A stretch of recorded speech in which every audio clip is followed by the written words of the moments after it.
Sound check.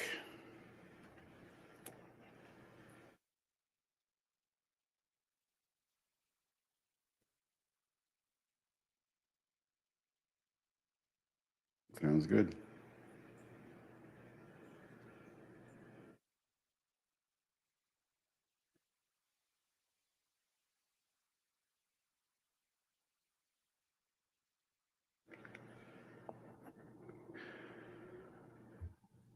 I just launched it, so we'll wait for some people to file in.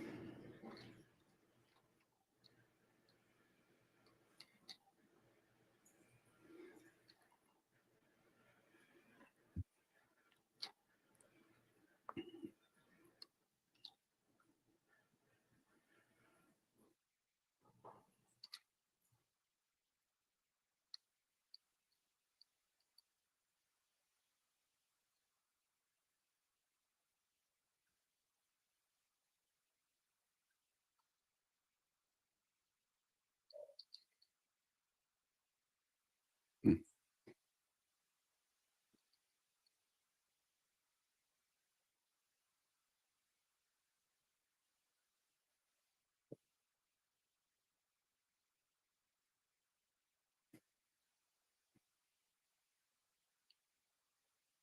Hello, everybody.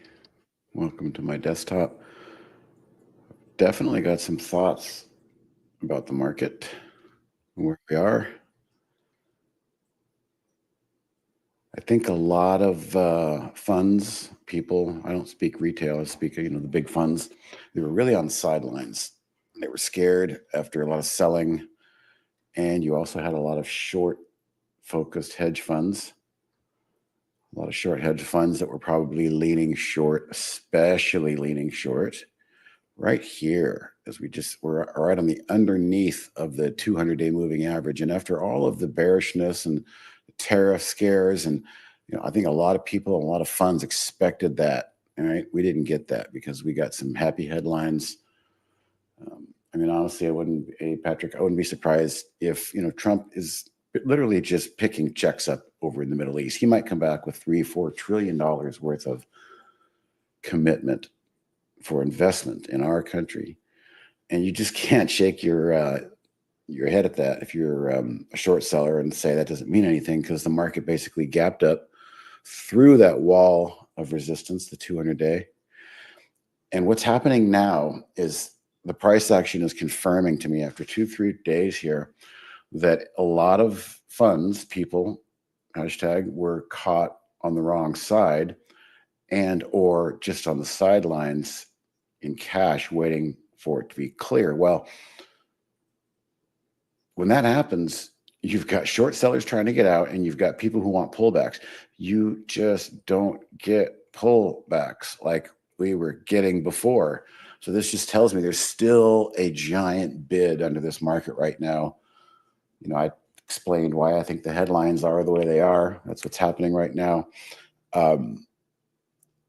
Personally, I mean, you regulars, if you early birds here are regulars, you know that I've been trying to build a new administration portfolio over the last couple of weeks, and I've been kind of successful. My 401k is at all-time highs. I've got no complaints. I remember I called Tesla, which I still own. I called Tesla back here around 230. It was a trade of the week. Just a major shift. I think a lot of people are still kind of leaning the wrong direction. But the mode that I'm in now is, again, I'm recognizing that, I'm fully loaded. I've got no cash to work with. I've got like 14 positions, 12. I'll count them later. And I'll go through them later as more people come in. I'll talk about kind of what I'm thinking about them. And again, this is the support session. So I will start rambling about markets and trading, which I think some people like to hear about. But honestly, the priority is support. So if somebody was sent here by our support staff, please don't feel like you're interrupting me. Go ahead and throw in a question about trade ideas and scanning, and I'll address that. But in the meantime, I'll just kind of keep telling you what I'm seeing here and what I'm doing. I've gone from surfing market swing trade mode, like I've talked a lot about. Again, for you regulars, I like to jump into trades, a lot of small caps too, ride them. for a couple of days. I mean, Hertz was just the perfect one. Brian Shannon turned me on to this one. I rode this for 2 days and I bailed. And I've been watching it I haven't touched it ever since, because one of my rules is you can't really do better than the 1 to 1.5 day trade that I just scored on. So there's no point in even trying to go back to that well. I don't do that anymore. And I think that's a good lesson. So what I was saying is I'm getting away from this 1 to 2 day scalping method and recycling cash. I've gone to the hedge fund method because why? Well, there's a certain time in timeline, and we just had a new administration literally just crush kind of old paradigms. And whether it's RFK, I'll get to that in a second, in pharma, or Trump and energy and technology and investments and tariffs and revenue, so many things fundamentally changing right now. This is the perfect time in my mind, I was thinking in the last few weeks, to start building a new administration portfolio. And I've got some names in there and I'll go through them and why I like them. I did the same thing on Thursday. I'll trim 1 or 2 here at the end of the day if I don't like it. I tried a couple of quant stocks yesterday. They were disappointing, so I've sold them. I'll turn those into cash.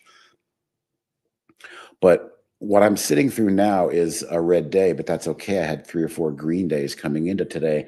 And when you're in hedge fund mode, it's no fun to sit and just watch things pull back, but you have to let them pull back in order for them to build a base camp and get acclimated. And then you're positioned for the next move next week. So patience is such a virtue, and it's something I'm trying to really work with. So I'll go through what I'm sitting on now and what I'm thinking. And these are all, for the most part, trades that I want to sit in. And if they explode or they rip higher, well, then I start fading and peeling off 10, 15, 20, 30%. And then I can recycle that cash for maybe that same name that comes back down. I'll give you a perfect example. I'm underexposed in rum. We'll get to these here. One of the names I'm in is rum. And this one is the most underexposed because I didn't really have a full boat this day here, but I'm waiting. And so if something else isn't working, for instance, I was in QQQ, sold that because it just wasn't doing what I wanted it to do this morning. That recycles my cash to where I can have some dry powder. It's just not doing, I wanted it to go yesterday and it didn't. So I'm not going to fight it, turn that into cash, because when Rumble, which is showing its true colors, comes back down here into this sweet spot, I'm going to be ready, hopefully with some cash to buy when Rumble and the 10 SMA come up and catch. So all this is just noise. And then my hedge fund model is to just kind of add to the ones that are working on pullbacks. So I'll go through my positions now. 1, 2, 3, 4, 5, 6, 7, 8, 9, 10, 11, 12 positions fully invested. And I'm not swing trading these. I want to try and sit in these, but I will peel some off like Nibis. I've peeled some off in Nibis, and I hope to buy some back on a couple of week pullback days and just kind of get in cycle with the market and the jump rope of trade arounds.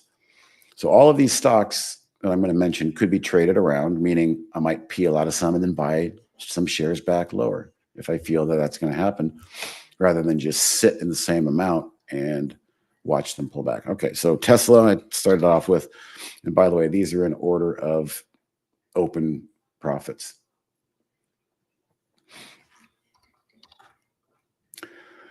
Been long for a couple weeks in this one, and I actually did sell a little bit as it broke through, just to trim some off. And I'm looking to buy some Tesla back. Where? Maybe down in here. So I'm resigned to the fact that we might get some consolidation, but the patience game is just saying, hey, I can't get it today, but maybe next week I'm going to get a nice opportunity where I look down and go, there it is.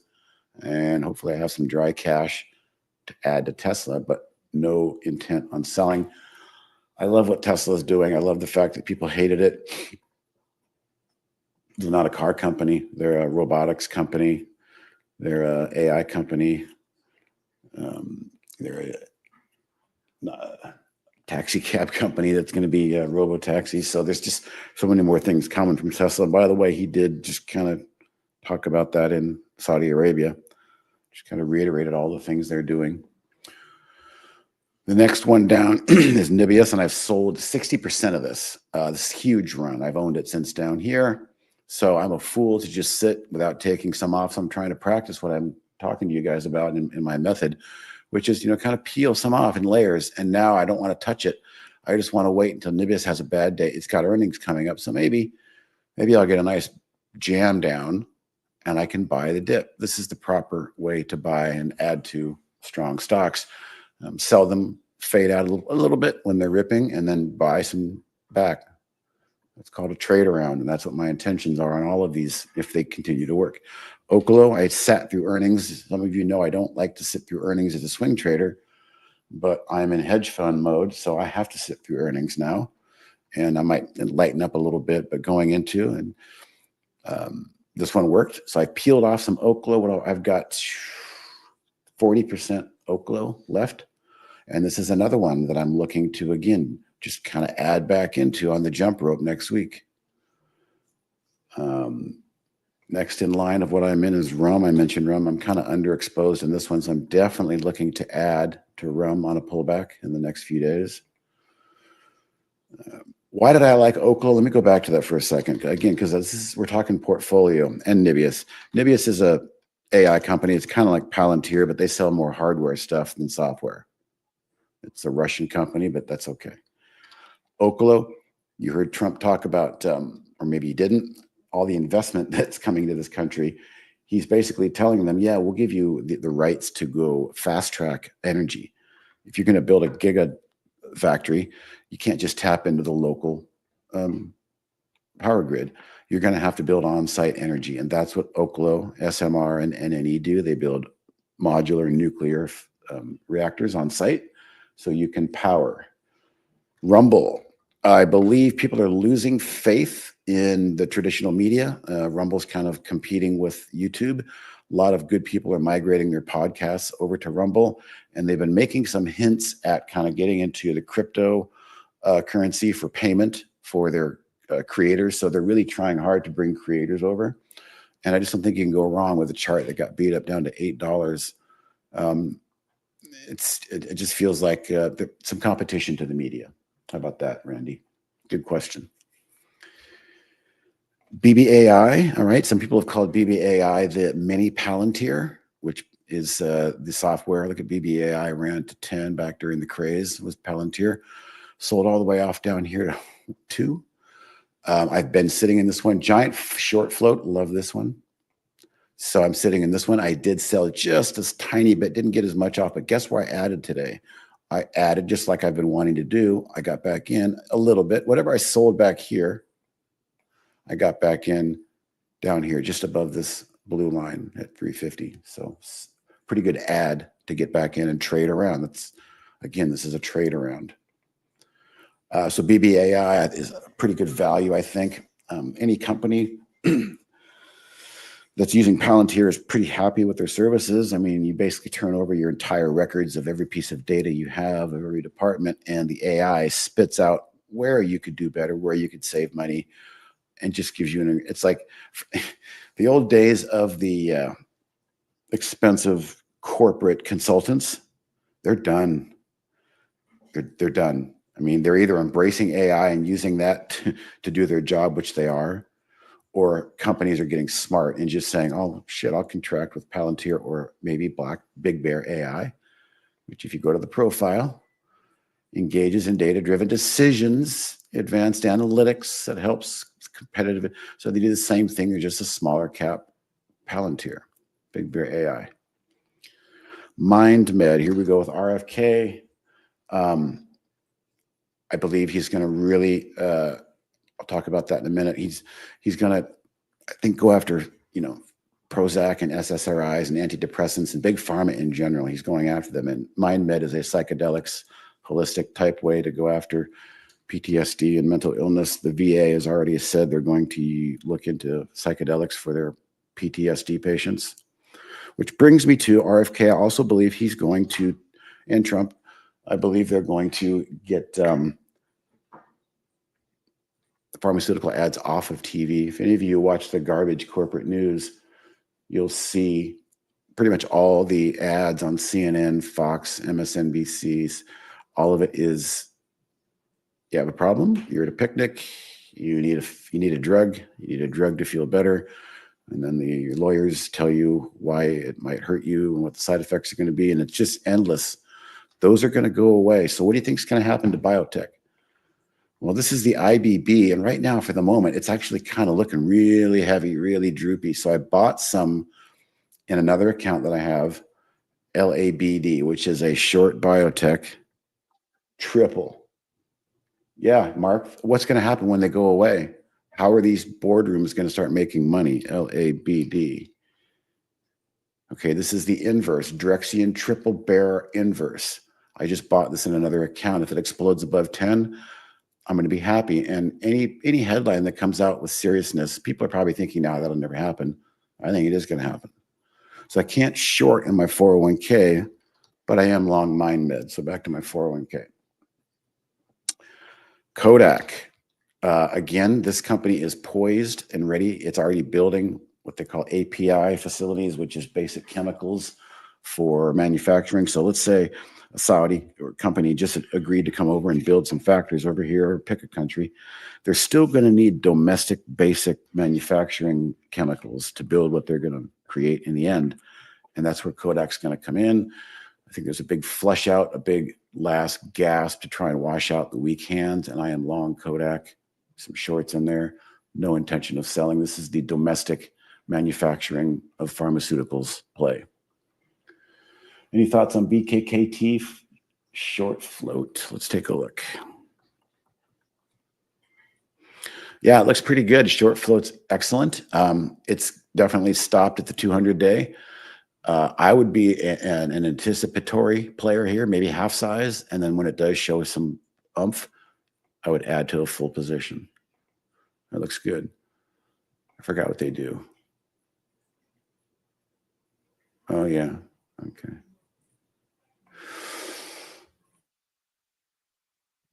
Yeah, it's going to be brutal. So, it's kind of a two-pronged attack for me, going after MindMed as a specific way to attack, mental illness. And then shorting the IBB as a triple lever in my other account. That's IBB. That's the long. So they're struggling, and they're just looking for a break. I'm going to actually put an alert in there perfectly, giving myself a future cue to know that if this line breaks to the downside, we've got some weakness in the BIOS. But I'll admit it. This is a guess. I'm predicting that Trump and RFK are going to follow through on ripping those ads. We're the only country in the world that does it. And they're going to be screwed for advertising dollars. Let's put it this way. Actually, they're going to save a lot of money because they're not going to be spending billions in advertising, but people are just not going to be buying their product anymore. So I think it's a net bad. Continuing with my portfolio, I did Kodak. I have, of course, just DJT, Trump Media, same reason as Rumble. I think they're going to kind of redefine platform media and compete with YouTube, and hopefully the headlines keep coming. Now, this one is getting pinched. So the 200-day, and usually you don't make it through and close through your first attempt of the 200-day. That's actually the second attempt, the more I look at it. So I need it, ideally, to really hold this level right here critically. And then what we've got is just kind of a simple cup and handle. And I'm hoping for that. A couple more. Oh, this is a really good one here. I was thinking about talking about this. I bought EVGO. Now, why did I buy EVGO? This is a perfect example of everybody. We got more people in the room now. Sometimes I say, oh, I'm just doing my own thing over here. But I had some cash yesterday, and I said, boy, the market backdrop, the shorts are hurting right now. Oh, I've got a pretty cool short scanner. I should go over here and look and see if I should go shopping and see what looks good. So yesterday, I clicked through my short squeeze scanner. And at the time, and we're getting completely different visions now, but I'm not looking to buy anything. But this is the concept, you guys, that the market is spooked if you're a short seller, and your fear of missing out if you're a long buyer. So this is the moment. This is the moment that you use this type of scanner. You look for short sellers that or might be ready to squeeze. So yesterday, Evgo was looking kind of like that. All right. I said, oh boy, this thing's got 27% short at the float. I got some cash. Let's see if we can maybe get a day trade. Well, I didn't get the day trade. Got kind of stuck in it overnight, and I'm not willing to sell it yet. I'll sell it at the end of the day if I maybe. We'll see.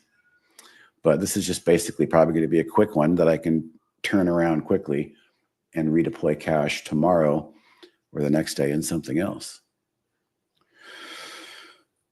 A couple more. And I think this, as we get down to the bottom here, I'm guessing on a couple of these. I'm not really in the profit. As you can see, this has been going sideways. This is our old friend, BlackBerry.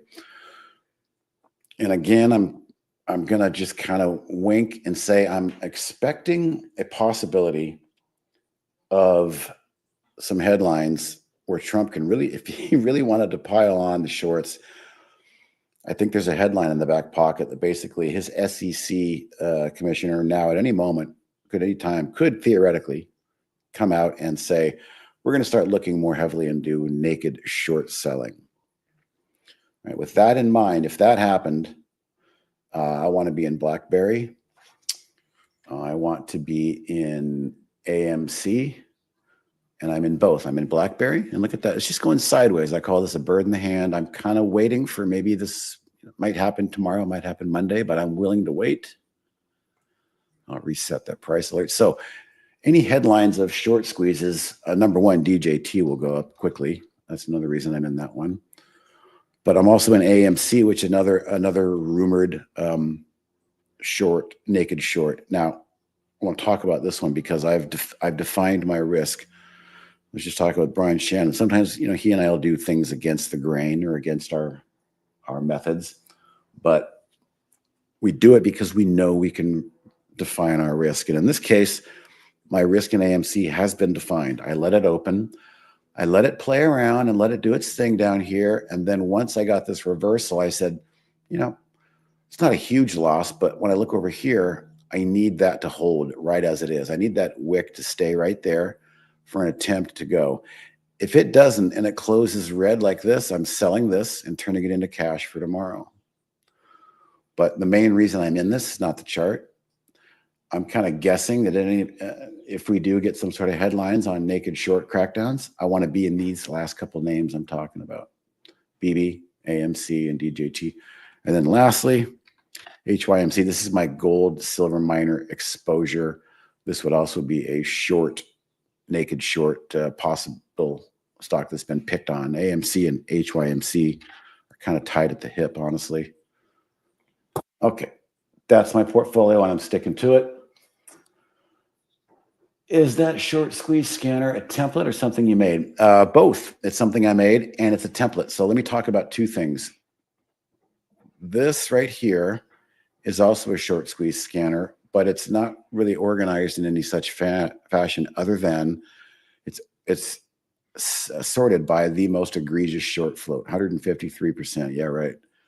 So as we go down the list here, stocks aren't doing anything. They're just showing me which ones are the most disgustingly shorted. Look at that West. This has got 46% short. I mean, honestly, I'm going to give you guys these templates. Don't worry, because I think over the next couple of days, these two scans could really be in play. So what's different over here? If I turn this into a top list, it's basically sorted only on change from the close. So I use that as a tree map to take it a step further and say, okay, which ones are in play? Every one of these is up on the day. These aren't necessarily all up on the day, but there's just a lot of names on there. I can't really figure them all out. But this is where I found EVGO yesterday, and I had some money to play with, and I said, let's take a chance. It's charging stations for electric vehicles. I always like to know the profile. No beat. Pat, I gave up on beat a long time ago. It just started to die. There's no volume. No, that was me convincing myself that the market needs to understand my story. And I divorced this thing a long time ago, Patrick. Okay, so what I'm going to do, Randy, is I'm going to share these two scans. So the first one, again, is just like a library of everything that has a high short float. And if you don't know how to receive these, I'll show you, and anybody else that wants them, of course. And then this one will be I'm going to turn that off. There we go. This one will be a more refined list of a tree map of the ones that are in play, but also have high short float. Why did it do that? Copy. Here we go. Okay, so there's two scans, or a template as you called them. Randy, if you don't know how to load those, let me know and I can demonstrate that, or anybody else. You just right click the link. I'll do that once here. Once you right click the link, you copy link address. And then once you've copied link address, you just go load from cloud. Wait for it to fill in. And if you have to, you can paste it there and then click load. And ta-da. All right. So again, I really want to emphasize, and I'll make a point here on this next scan, there's a time and a place for every scan. This is another, see, SDGG has got 33%. I mean, there's a lot of really interesting names on here, you guys. This is something I think you should all be looking at. And I can't tell you which ones to buy, but if you see something that's trending upward or maybe consolidating, maybe this one will come to life. I don't know. But what you do, guys, is you do this. You just go, okay, here's the high today. It's a 50-cent stock. Well, if it breaks above this high right here, maybe I'll put an alert in. You can always put an alert in any of these names. And if they come to life, then the alert will tell you, hey, it's time to think about these names. So last week, I talked a lot about the pullback to the 5-day moving average and how this can be a cool scam. But guess what? Right now, I don't know if it is, only because this scan works well when stocks are trending. They pull up, they pull back a little bit, they go up. But what we've got is a lot of stocks that look like Oklo and Nibis, and they are extremely extended. So when we get a overbought market, okay, stocks are probably going to blow right through this pullback to the 5. Let's find some examples. I mean, let's see if this thing is holding today. Well, that's kind of holding. If I go back earlier in the day, they weren't, because the market was kind of selling off earlier in the day, like GameStop blew right through it.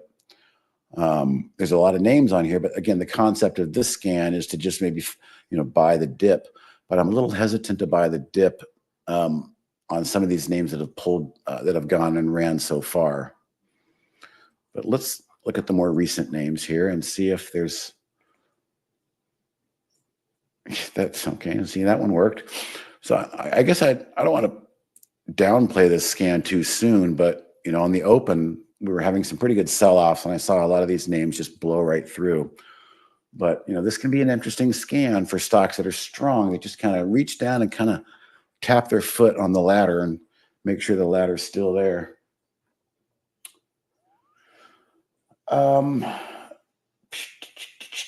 So our options, Randy, are very limited to only what are they doing today compared to their normal put call ratio or their normal volume. Beyond that, we don't have much at all. You just you can use this as an idea to say, well, let's see, if I just type in options, it'll tell me everything we have. So this is the extent of our options catalog. And again, what Trade Ideas does is it's constantly marking over the last, 20 trading days. What is a normal put call ratio? What is a normal volume of call and put options? And how does that compare to today, which is the options volume today? How does it compare? So if you start to use this filter and put like a 300% in the minimum, that means you're only going to see stocks that are actually doing 3 times normal options volume. That's really the extent of what we can do with options, Randy. So if there's something in that can help you, that'd be good.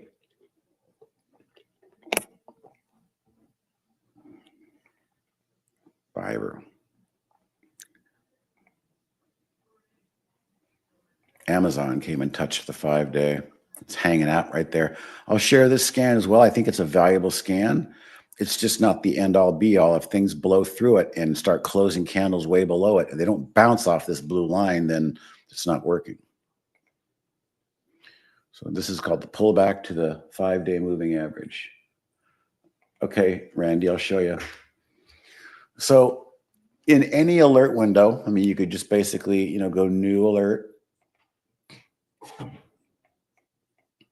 And you'll notice this is the default config. You could just, you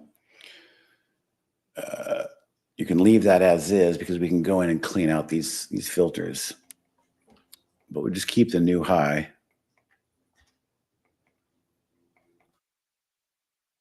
Or actually, you don't even need to use an alert window. Let's just make this really simple. We just go to a top list. And we'll just create a list like the short squeezes we have over here instead of an event. And all we need to do is search options in the options tab. And at the bottom, we've got options volume today. And if we ask, what is options volume today? You can just click help.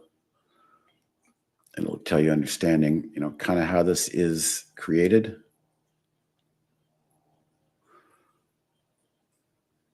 And there's a quick little GIF there. Let's just see what's the value being entered. Okay, 200. I'd said 3. It's probably more egregious. So what we'll do is we'll say options volume today, add filter. Show me anything that's doing at least 300% of 3 times normal option volume. On stocks priced this between that. How about we do average daily volume, 250,000 maybe. And if we do that, what do we get? Well, we get a lot of replies. So you got all these stocks that are doing that. So from there, you could kind of, screw down or drill down with more filters as to what you don't want to see. But the first thing I want to do is we would go to configure and make sure our column is set for options volume today. It's not in there, so we got to grab it and put it in there. And there's a couple of other things I don't like. I don't like volume today. That's we don't need that. We don't need position and range. Relative volume is good. So let's click OK. We'll clean this up a little bit. But now, if we just pull this over here and we double click there, we're getting a lot of names. So, geez, this one's what is CUZ? Whatever CUZ is, it's doing a ton of options today. That doesn't seem right. And let me just show you quickly how you can colorize this, which is kind of cool, Randy. So since our focus is, what's doing the most option volume, let's right click and select colors. Some people are intimidated by this menu, but you don't need to be. We're going to just base it off of options volume today. Okay, and there you'll see it just changed over automatically, and we can just assign a template like this. Maybe we'll give it that template and say okay. Now again, we've got a lot of names in here. There's probably a lot of junk, but I'm not sure why there's so many names. Yes, I'm saying yeah. I'm kind of working on it. Is there anything else you'd want to see in here, Randy? Because I'm turned off by the amount. So here's our least most qualified down here is this company is doing 3 times options, TE. Remember, this isn't times, this is percent. So IHF is doing 10 times volume. Interesting. Let's see what else we could add. If I go back to search and options, we could put contracts in there, add that column. That's also something we could use as a filter. options contracts today.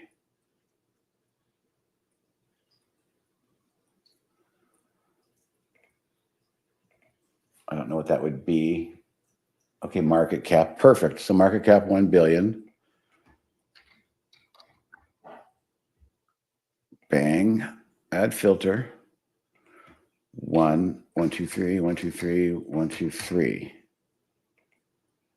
Market cap 1 billion. Okay, let's update. Took a few out. We still got a pretty good list here. You know, another thing we could do is I didn't really, it's bothering me. So I'm going to go back and yes, I selected a template, but our values are all off here. So what I'm going to do is change that to let's see, we'll call that 800. I hope I'm doing this right. Okay, we'll delete that one. Change this one to 500. I'll delete that one. Change the 0 to, let's say, 200. Oh no, we're not even in that category yet. 300.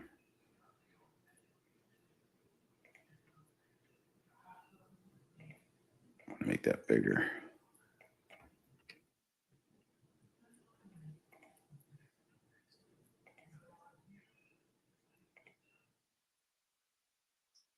Okay, now we've got kind of more of a gradient. Just getting all ADD here, OCD.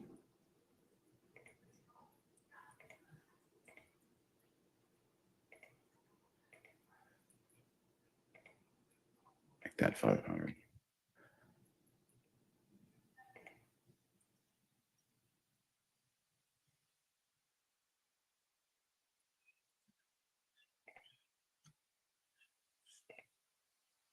You get the picture.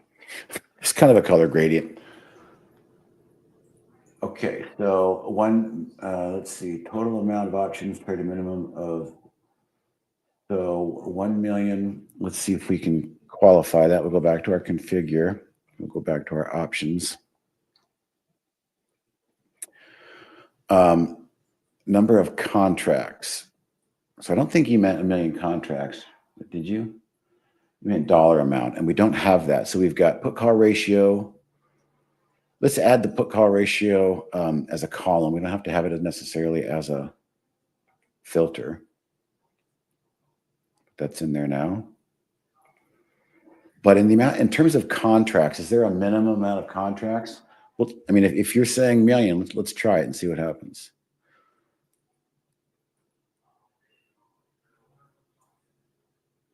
Options volume today, contracts, add filter. 1, 1, 2, 3.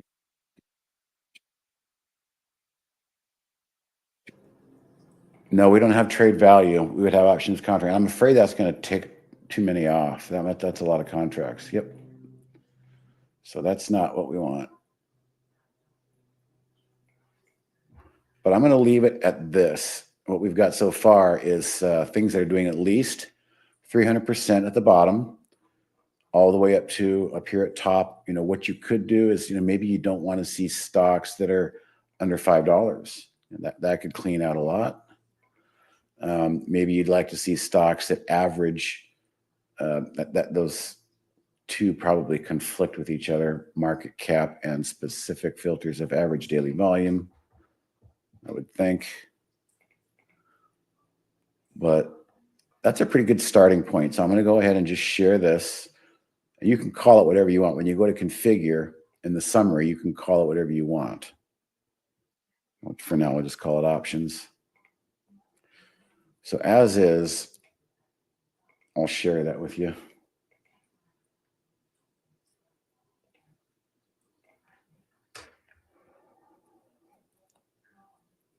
Again, when you go to configure and type in search and options as your keyword, you're going to see the limited amount of things that we do have available. The put call ratios, a ratio I did put that column in there. You'll notice the column is over here, put call ratio, if it gives any value to you, but it's not filtered for that. Oh, things are improving in my portfolio. Let's see. Let's take a look. Some of these short squeeze names are coming to life. Interesting. What's the market doing in general? It's just they're just not getting a pullback to let people are saying, oh, just give me a pullback. I want to get in. Just give me a pullback. You're not getting one at the moment. All right, you're welcome, Randy.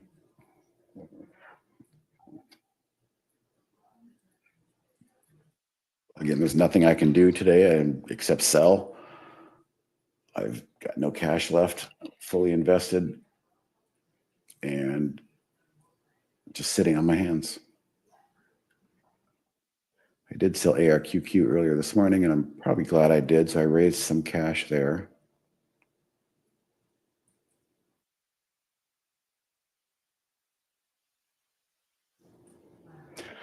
That's pretty much it. All right, guys, I'll be here another 15 minutes or so.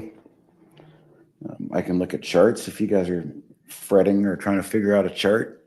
I'm happy to help. If there's a scan, if somebody was waiting their turn for a scan, I'm happy to help. We got Tesla on highs, got NASDAQ on highs. People who are waiting for pullbacks are not getting it. And people who are waiting for pullbacks to cover their shorts are in pain. That's why I think I shared those short scans with you guys, because I think there's some value in that right now. That's the general consensus. Oh, gold looks amazing. Shared gold with Andy a minute ago.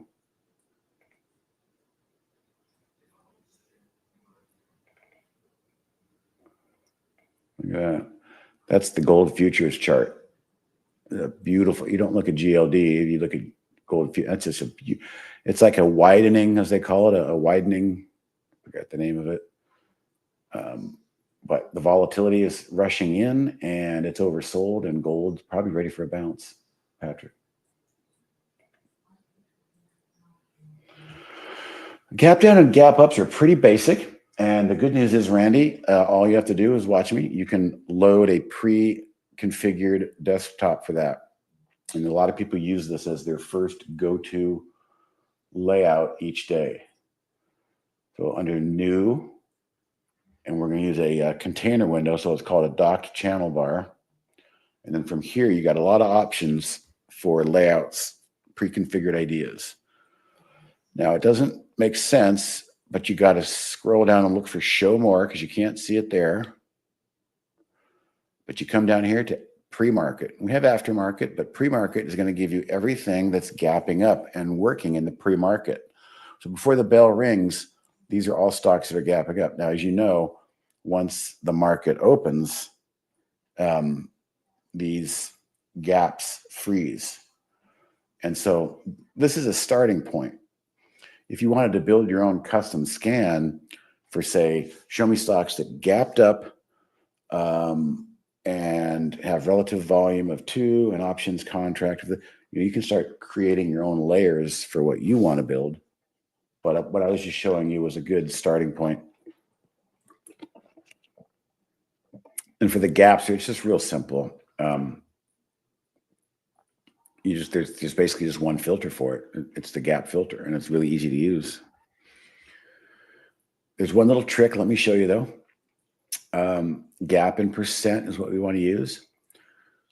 And here's the trick. Obviously, gap up is simple. Show me stocks that gapped up 10%. You use a minimum of 10. But how about down? Maybe create a separate scan that says show me stocks negative 10 max. So like a number line, you got negative values on a number line, but the most we're going to stop scrolling to the right is at negative 10. All we're going to see are things negative 10 and below. And if you can click this button right there, it reads back to you. The open is 10% below the previous close. So That's the only place that people might get hung up on a down gap.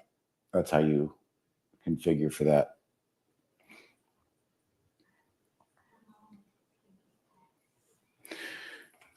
It's amazing, Patrick, how strong CDE was. And I got to tell you, Patrick, I've kind of given up on the minors. I can't play the minors.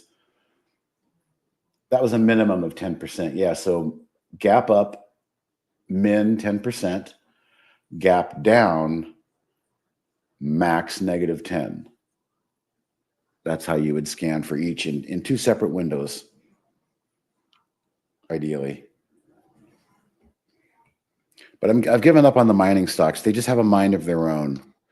You know, AG can't get out of its own way, but SSRM loves life. Here I am in HYMC. I know I said that, but it's still frustrating me. REM won't pull back enough to give me an entry that I want to add to it. That's pretty funny.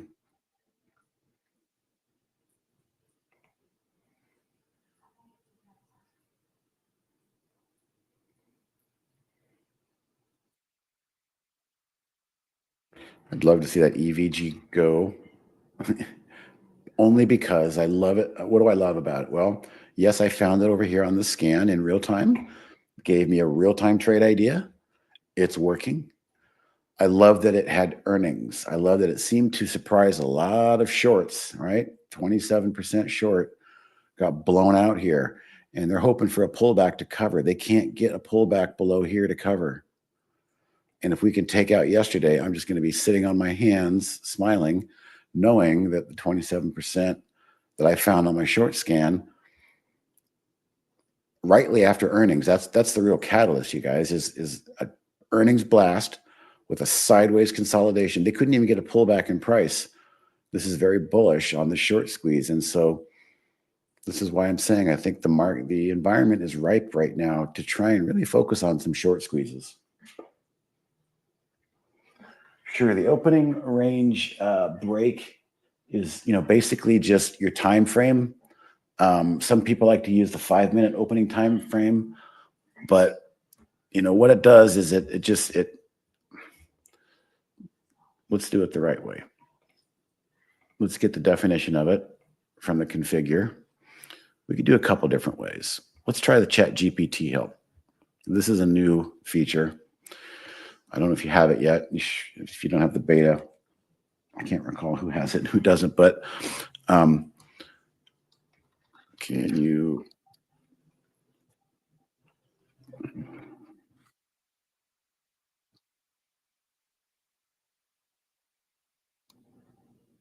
Now, it'll likely give us a link that we can go to, but let's just see what our in-house GPT says.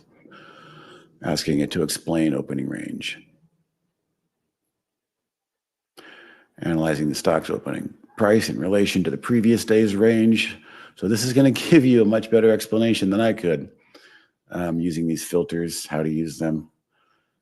So I'm kind of glad you asked that, because this gives me an opportunity to remind people that we have a really cool GPT that I helped build. It took us 6 months.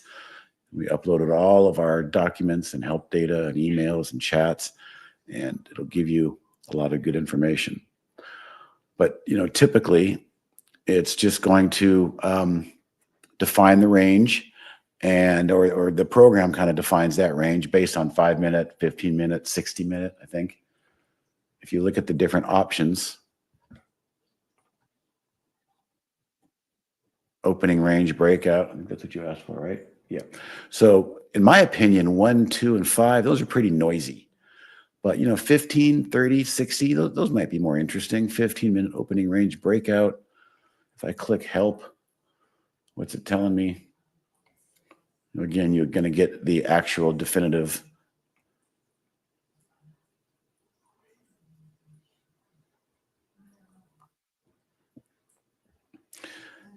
Resistance is the highest point of the first candle. The first time we break above that resistance, that's the opening range break. So that's kind of the nut of it right there. That first candle, if it's a 15-minute opening range break, it's going to all based on maybe it makes a nice high and it spikes back down. And then it trades sideways, down, sideways for 45 minutes. And then after 48 minutes, it breaks that first 15-minute candle to the upside that's a pretty good indication in my mind on a 15-minute time frame that something might want to go higher.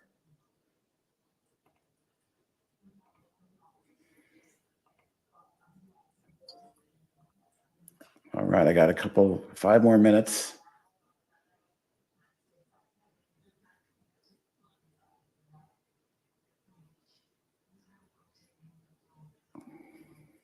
If you got any more questions, now's the time. You gave up on the miners too. Yeah, they're just too unpredictable. NASDAQ just keeps going higher.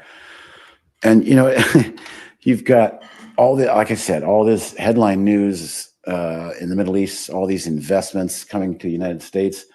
NVDA just benefits from all of that. And so do the nano nukes, in my opinion. Okay, you don't have that chat box. Here's what you can do, Randy. You do have access to it. You just don't realize it yet. I'll show you how you have access to it. When it comes out in the next version, we're just still testing it. It's on our homepage. So you could ask the same engine that I was just speaking to is right here. So people miss it. It's not as easy to catch as people realize. I wish maybe we need a red arrow or something. But you can ask the same questions in there and just knock yourself out. You'll get good replies. And also, like, if we go back to configure, the old school way of doing it, Randy, is anything that you're interested in. What's a new low bid? All you have to do is highlight it and click help, and a website will open and take you to the explanation of it. So there's many ways to get to the info. You've got some good questions. That's the best way to get your help.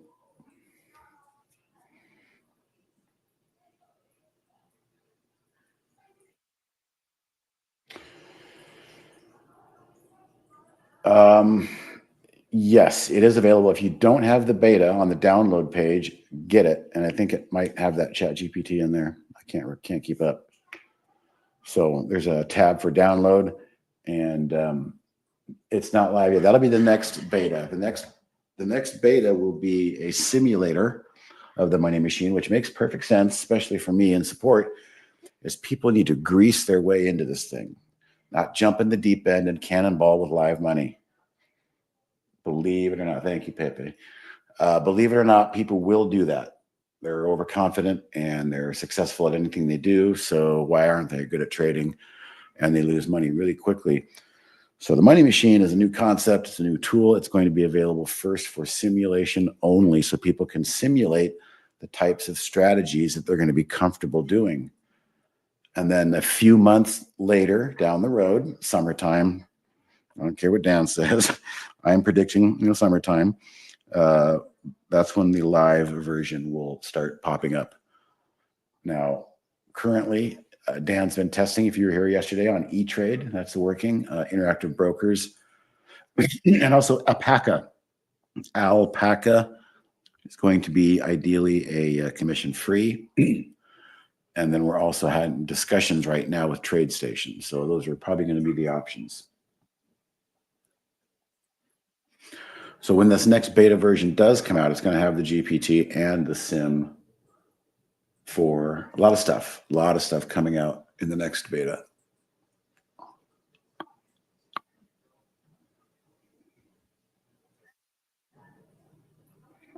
Yeah, I thought I was going to get a couple of little short squeeze stocks, but they haven't really done much. Again, this BlackBerry, I could be a day early in this thing. But I'm no longer in swing trade mode. I'm in hedge fund mode and trim a little, trade a little, add a little on pullbacks, a couple of short squeeze plays. It'll be, you have to have a premium subscription when it comes out to trade it live. And I believe it's going to be like a $2,000 annual fee. The first group of live, I think, is limited to 100. And I don't know how long that'll last before they open it up to the next group. It's very fluid. All right, guys, with that said, I do got to run. But it looks like this market doesn't want to give much of a pullback to let the shorts out, nor let the longs in. So yeah, if you have premium, you're all set. Just keep that, use it for the stuff we've been talking about, Randy, and everything else that comes out is going to be a bonus. All right, guys, I got to run, and it was a good time, but got to attend a meeting, so I'll talk to you guys later. See you. You're welcome, Mark.